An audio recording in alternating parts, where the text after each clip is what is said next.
So picture this. Perhaps you're lying awake at 2 a.m. and you're wondering something. You're wondering when you made that decision today, was it actually you that was making it? Or was it your brain chemistry, or perhaps even your upbringing kicking in? Or was it maybe even just the laws of physics doing what they were always going to do? Well, I've got news for you. That's philosophy. You might be thinking about and doing it right now. And by the end of this video, you'll know exactly what that means and why it matters. Because by the end of this video, you'll have a simple test to figure out whether any question you're asking is actually a philosophical one and why that's worth knowing.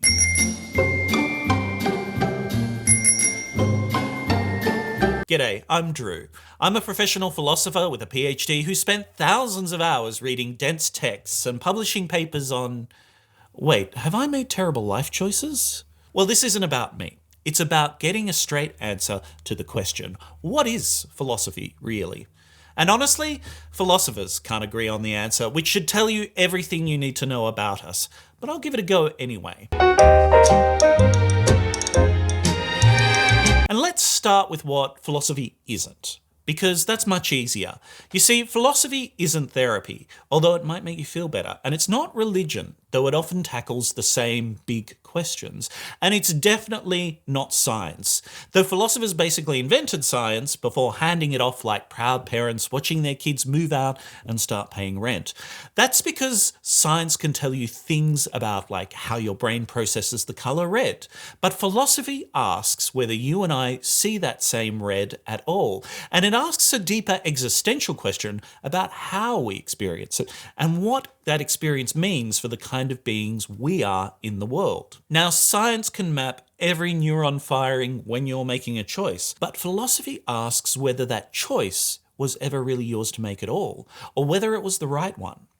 And for the type of person who wants hard, definitive answers to things, those kind of questions can be really annoying. But I still think it's important that we ask them because, in short, philosophy isn't science or religion or therapy or politics. Those are different neighborhoods, but they're all important. So if that's what philosophy isn't, what is philosophy? Well, here's my working definition. Philosophy is a disciplined thinking about the questions that matter most. Questions that science and observation can't settle on their own. They're questions about meaning, about value, and about fundamental assumptions that we might live by. It's like when a kid asks why 7 times in a row until their parent, gives up. That's trying to get to the bottom of the why and annoying people in the process. That's classic philosophy. Or perhaps when you argue about whether a hot dog is a sandwich. Believe it or not, that's philosophy too. You're arguing about the meaning of categories and the order of things. Bread and butter debates for philosophers. Sorry. The word itself comes from Greek. Philo meaning love and Sophia meaning wisdom. So philosophy literally means love of wisdom. But the point isn't that philosophers have wisdom. It's that they're obsessed with getting it. And here's the uncomfortable truth. You don't get to solve these problems and then move on. The ancient Greeks asked questions 2,500 years ago that we're still arguing about. And that's not because philosophers are slow learners. It's because these are the kind of questions that you don't just write on a whiteboard and walk away from. They have to be wrestled with again and again and again by each generation. And here's another feature. Philosophical questions, well, they can be pretty sneaky. They hide inside every other discipline. Because when a biologist asks a question like, what is life? Sure, they're doing biology. Until they start wondering things like whether viruses count, for example, and what it means to actually count as being alive. Then suddenly, they're doing philosophy. Or when a lawyer argues about justice. That's philosophy, just with a much better paycheck. Or when a physicist asks, what happened before the Big Bang?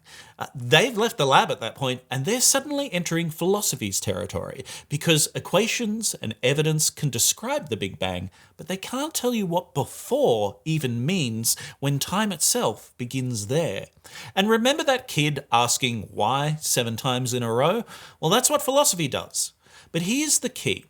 Philosophy doesn't replace all of these different forms of knowledge, science or law or medicine or art. It needs them.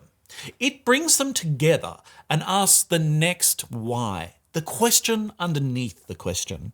Science tells you how the Big Bang happened and gives you the data, but philosophy takes that science seriously and asks what it means for something to happen before time and things exist.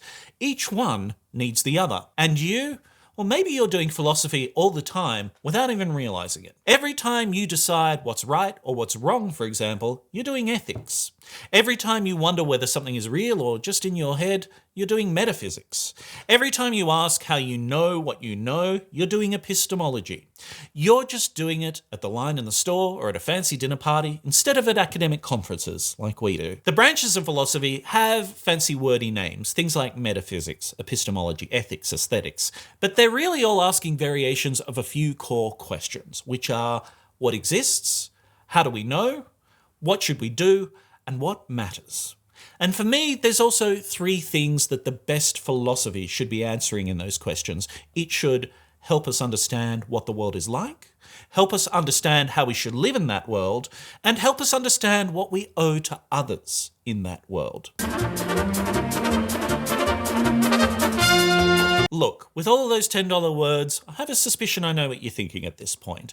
Some of this just sounds like clever people showing off, asking questions with no answers, disappearing up their own conceptual backsides. And given some of the philosophy faculty meetings I've attended in my time, that's not always wrong. But when it's doing what it's supposed to be doing, philosophy is genuinely trying to understand the world and our place in it.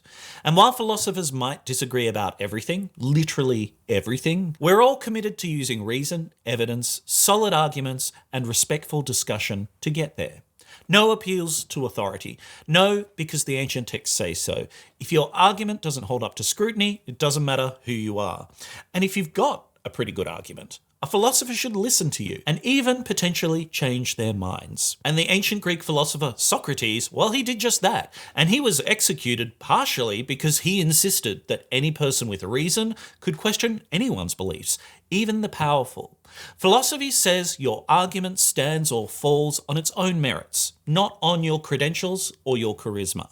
And that, I think, makes philosophy radically democratic. A brilliant insight is a brilliant insight regardless of who voices it. And this is what I love about philosophy. At its best, it tries to include everyone and to encourage us to have enough flexibility of mind to potentially change it. And maybe most importantly, philosophy reminds us that we don't have everything figured out. Philosophy keeps the questions alive so that we don't get complacent. So, what is philosophy really? It's the art of asking questions that don't go away. It's the practice of thinking carefully about the things that matter.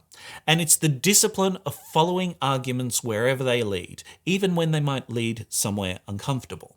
And it's the recognition that wisdom isn't something you achieve, it's something you pursue throughout your whole life, knowing you can never quite catch it.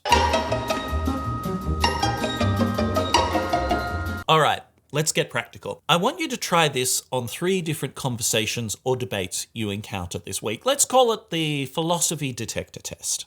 When someone makes a claim, a political, a scientific, or a personal one, whatever it is, ask yourself this question. Could this question be settled by gathering more data? Or does it require us to decide what we value, what counts, and what matters? If it's the first, it's probably science or facts. But if it's the second, if there's a question hiding underneath about meaning or value or about how we should think about things, then that's philosophy. Try it on a news article. Try it on an argument with a friend. They'll love it. Try it out on your own thoughts lying awake at 2 a.m. if you like. You'll be shocked how often a philosophical question is hiding in plain sight. It's something that we try to reveal regularly in the books or films or just general life that we discuss here on this channel. So, here's the question I want to leave with you because it connects to what we're looking at next in this Philosophy Basics series. If philosophy is about asking questions that don't have easy answers, how do we even begin to answer them? How do we tell a good argument from a bad one? How do we know when someone's actually reasoning well versus just sounding clever? Well, that's exactly what we're tackling next. How to spot a good argument and avoid bad ones. Because before we can wrestle with the big questions, free will or knowledge or the nature of reality, we need to know what counts as a solid argument in the first place. What makes reasoning actually work? And once you learn to see it, you'll never be able to unsee it, including in your own thinking. So let me know in the comments what you think. And if you enjoyed this, if you want to keep wrestling with these questions together, then please consider liking and subscribing, because we're just getting started. So be wise, be kind, and I'll see you next time.